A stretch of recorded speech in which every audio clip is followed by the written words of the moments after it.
C'est pas que cet homme-là ce soit rien, c'est juste qu'il avait rien. Enfin, presque rien. Une petite maison aussi grande que celle-ci, un petit potager, et puis les habits qu'il avait sur lui. Ce qu'il avait en grande quantité, c'était des trous. Ouais, il avait des trous dans son toit, des trous dans ses chaussures, il avait même des trous dans ses poches. Les trous dans le toit, c'est pas drôle parce que quand il pleut, sa maison c'est une passoire. Les trous dans les chaussures, c'est pas rigolo non plus parce que quand il prend le chemin, il y a toujours un gravier qui vient se glisser et ça lui fait mal aux orteils. Il y a que les trous dans les poches en fait qui l'embêtent pas parce qu'il a rien à y mettre. Notre homme de rien, il vit de presque rien. Il vit de ce qu'on lui donne son potager. Puis quand il a bien travaillé, quand ses fruits, ses légumes sont poussés, il s'installe au bout de son potager, il se laisse glisser le long du tronc de son arbre et il écoute l'herbe qui pousse. Un jour, tout en haut de son arbre, il y a un oiseau qui vient se poser.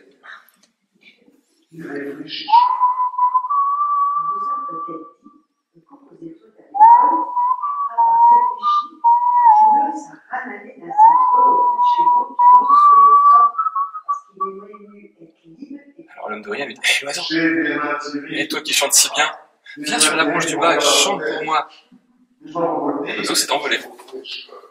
Il est revenu se poser sur la branche du bas.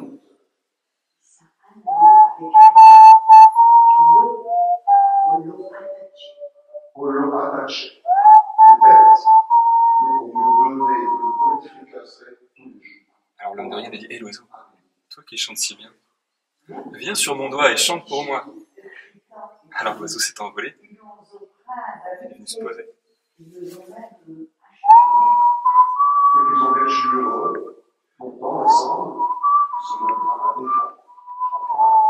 Alors il a dit « Hé l'oiseau, toi qui chantes si bien, viens sur le bout de ma langue et chante pour moi. » L'oiseau s'est envolé et il est venu se poser.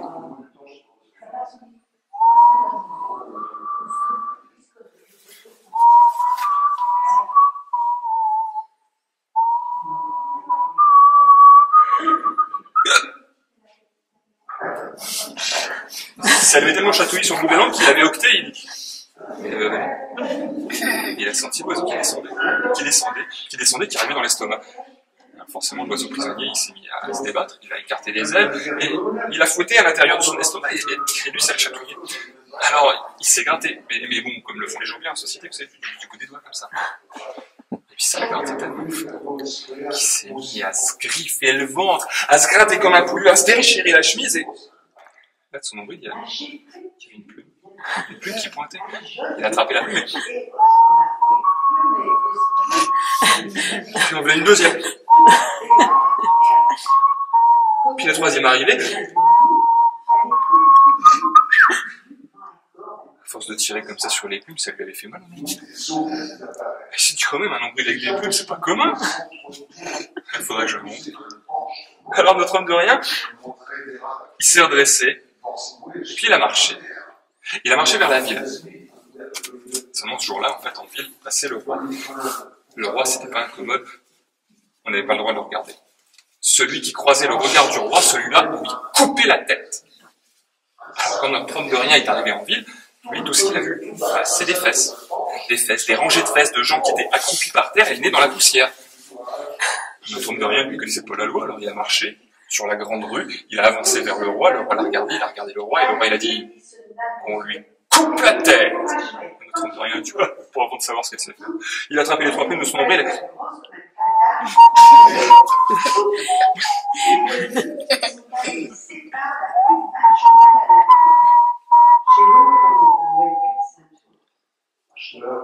Le roi, il était tellement scie qu'il a arrêté la main du bourreau.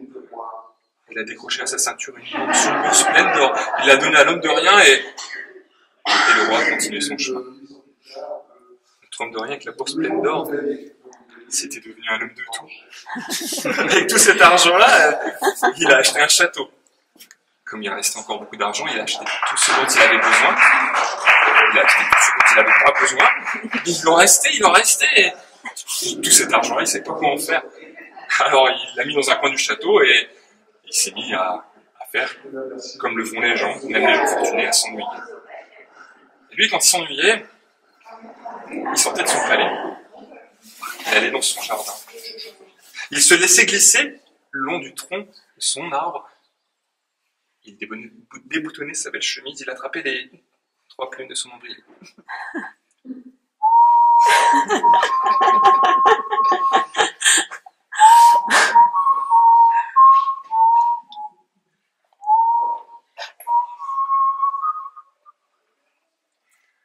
Et bien, croyez-le ou non, mais c'est la première fois au monde que ça rapportait quelque chose de se regarder le nombril.